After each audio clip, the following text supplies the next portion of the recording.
pódiu sa predstavili aj spevák Zolo Lebo a 10-ročná speváčka Nelka Lexová. Ja som prišiel pôvodne študovať angličtinu do Kanady v roku 1999. A po ukončení tej trojmesačnej školy ja som sa vlastne medzičasom zoznámil s mojou manželkou a od roku 99 vlastne žijem tu v Kanade, ale pôvodne som z Nových Zámkov, z okresu Nové Zámky, kde som vyrastal 23 rokov, vyštudoval.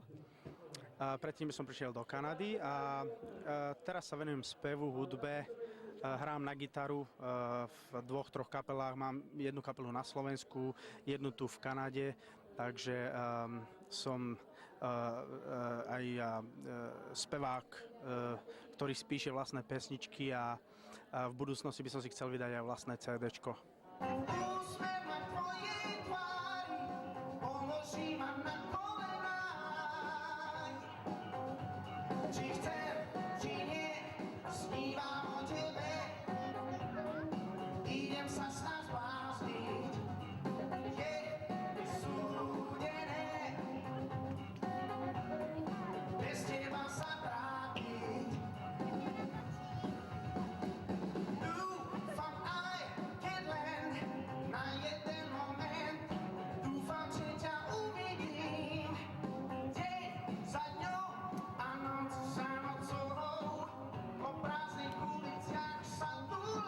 Ja som si prišiel zaspievať na pozvanie Janka Kosibu, môjho kamaráta dlhoročného.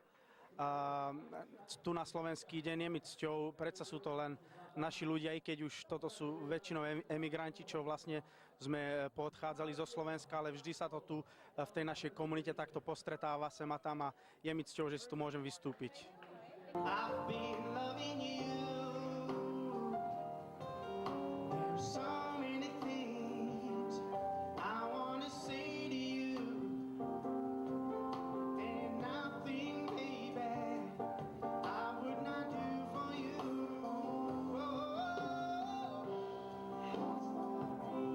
Faster and faster. Ain't no sunshine. Ain't no mountain high. Give me wings so that I can fly. I'm gonna make it go to me by your side. Momentálne sa zúčastňujem súťaže Československo má talent, kde spievam a uvidíme, jak to celé dopadne, ale zatiaľ sa darí dosť dobre.